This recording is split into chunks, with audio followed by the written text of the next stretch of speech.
أشرقت نفسي بنور من فؤادي. نحمده ونصلي على رسوله الكريم اما بعد بسم الله الرحمن الرحیم. عن عمر و ابی ہریرہ رضی اللہ تعالی عنہما ان رسول اللہ صلی اللہ علیہ وآلہ وسلم قال من رأى صاحب بلاء فقال الحمد للہ الذی عافانی مما ابتلاک به وفضلنی علی کثیر ممن خلق تفضیلا لم یصبہ ذلک البلاء. رواہ الترمذی. حضرت عمر اور حضرت ابو ہریرہ رضی اللہ تعالی عنہما ان دونوں صحابہ سے مروی ہے ان رسول اللہ صلی اللہ علیہ وآلہ وسلم قال کہ جناب نبی کریم صلی اللہ علیہ وآلہ وسلم نے ارشاد فرمایا من رأى صاحب بلاء، جو آدمی کسی مبتلا مصیبت کو دیکھے،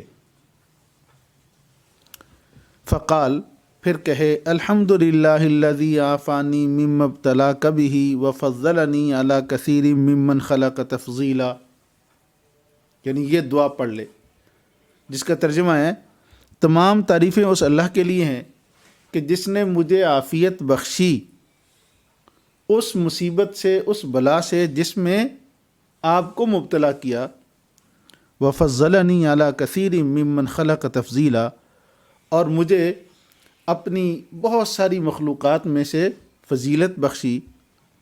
لم یصبہ ذالک البلاء، تو اس پڑھنے والے آدمی کو وہ مصیبت نہیں پہنچے گی، وہ بلا، وہ آزمائش نہیں پہنچے گی. اب دیکھیے اس روایت میں جناب نبی کریم صلی اللہ علیہ وآلہ وسلم نے ایک کتنا خوبصورت اور قیمتی فارمولہ زندگی گزارنے کا عطا فرمایا.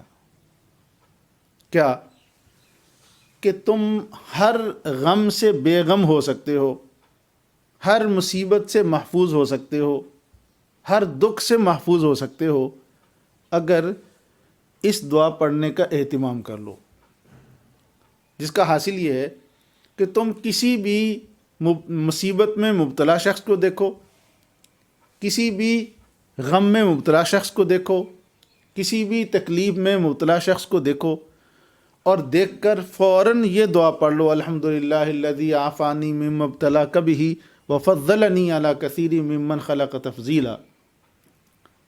یہ دعا پڑھنے کی برکت یہ ہوگی کہ جس تکلیف میں، غم میں، مصیبت میں وہ شخص مبتلا ہے، اس کو جب تک زندہ ہے اس تکلیف کے اندر یہ مبتلا نہیں رہے گا، اس کو وہ غم، تکلیف، مصیبت نہیں پہنچے گی. اب دیکھیے کتنی عظیم الشان یہ دعا ہے کہ ہمارے پاس روزانہ اپنے غموں کا، اپنی تکالیف کا، اپنے دکھوں کا اظہار کرنے والے لوگ ان گنت ملتے ہیں. کوئی کہتا ہے جی مجھے ایسی خطرناک بیماری لگ گئی ہے، کوئی کہتا ہے جی میرے اوپر ایک عجیب غم ٹوٹ پڑا ہے. اب دبے لفظوں میں جو بھی آپ کے سامنے کسی تکلیف کا اظہار کرے اسی وقت آپ زیر لب اس دعا کو پڑھ لیں. اب اگر وہ کہتا ہے کہ جی میں کینسر میں مبتلا ہو چکا ہوں، یہ مہلک مرض ہے، نہایت مضی مرض ہے، آپ دیکھ کر پڑھ لیتے ہیں میرے آقا کا فرمان ہے جب تک زندہ رہے گا اس کو کینسر نہیں ہوگا. کوئی آ کر کہتا ہے میں بلڈ پریشر کا مریض ہوں، اور یہ آدمی اس کو دیکھ کر یہ دعا پڑھ لیتا ہے، تو انشاءاللہ العزیز یہ بلڈ پریشر کے اندر مبتلا نہیں ہوگا. شوگر کی مرض ہے، نہ جانے کتنی امراض ہیں. جس نے مرض کا آپ کے سامنے اظہار کیا، تکلیف کا اظہار کیا، دکھ کا اظہار کیا، آپ نے فوراً اسے دیکھ کر یہ دعا پڑھ لی تو آپ ہمیشہ کے لیے اس تکلیف سے، غم سے، مصیبت سے محفوظ ہو جائیں گے. تو دیکھو کتنا عظیم الشان فارمولہ ہے. اللہ تعالی ہمیں ایک تو اس دوا سے زیادہ ان دعاؤں کی توفیق نصیب فرمائے. آج نا المیہ یہ ہے کہ آج ہماری قوم کا یعنی امت مسلمہ کا دعا سے زیادہ دوا پر اعتقاد آ گیا. تھوڑی سی تکلیف ہو نا تو کہتے ہیں اچھا جی فلاں ڈاکٹر کے پاس چلے جاؤ، وہ دعا دے گا تو انشاءاللہ فوراً ٹھیک ہو جائیں گے. ان دعاؤں پر وہ یقین نہیں رہا. حالانکہ یہ بات ہمیشہ ذہن نشین رکھیں کہ دوا بھی اس وقت تک انسان کے لیے شفا کا ذریعہ نہیں بنتی جب تک کہ اللہ تعالیٰ کی اس کو اذن اور اجازت نہیں ملتی.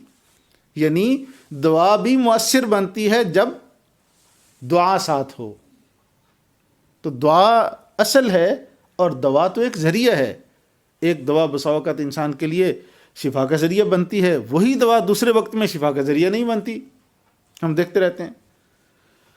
تو جہاں ہم دواؤں کا بہت زیادہ اس زمانے میں اب اپنی صحت کے لیے نہ جانے کیا کیا ہم SOPs ہیں. پچھلے دنوں کرونا آیا ہوا تھا، کیا کیا SOPs امت اختیار کر رہی تھی. تعجب ہوتا تھا کہ ٹھیک ہے، وہ بھی ایک اس کا انکار نہیں ہے، تدابیر ہیں، ان کو اختیار کرنا چاہیے. لیکن ان تدابیر سے ہم ان مشکلات سے، بیماریوں سے، غموں سے بچ نہیں سکتے جب تک کہ اللہ تعالیٰ کی مدد ہمارے ساتھ نہ ہو اور اللہ تعالیٰ سے ہم یہ رشتہ دعا کا نہ جوڑیں. ہمارے حضرت مفتی رشید احمد صاحب نور اللہ مرقدہ اسی دعا سے متعلق فرمایا کرتے تھے. فرمایا کہ اگر یہ تو تھا نا کہ کسی غم میں، مصیبت میں اور دکھ میں مبتلا شخص کو دیکھ کر پڑھو تو اس کو یہ غم، تکلیف، مصیبت انشاءاللہ جب تک زندہ ہے لاحق نہیں ہوگی. فرمایا اگر تم کسی مبتلا معصیت کو دیکھ کر پڑھ لو، کسی گناہ میں گرفتار شخص کو دیکھ کر تم نے یہی دعا پڑھ لی، تو جب تک زندہ ہو اللہ تعالیٰ آپ کو اس گناہ سے بھی محفوظ رکھیں گے. مثلا آپ نے شرابی کو دیکھا، اس کو دیکھ کر یہ دعا پڑھ لی، اللہ تعالیٰ ہمیشہ آپ کو شراب سے محفوظ رکھیں گے. جھوٹا شخص ہے، آپ نے اس کو دیکھ کر پڑھ لی، اللہ تعالیٰ جھوٹ کی لعنت سے آپ کو بچا لیں گے. تو کتنی اس کے جسمانی بھی فوائد ہیں، روحانی بھی فوائد ہیں. اس دعا کو یاد کر لینا چاہیے. میں امید کرتا ہوں کہ ہمارے ساتھی اس میں ساتھ اسی ویڈیو میں انشاءاللہ اس دعا کو لکھ کر بھی لگا دیں گے. یاد کرنے والے اس کو یاد کر لیں تاکہ اللہ مجھے اور آپ کو توفیق عمل نصیب فرمائے.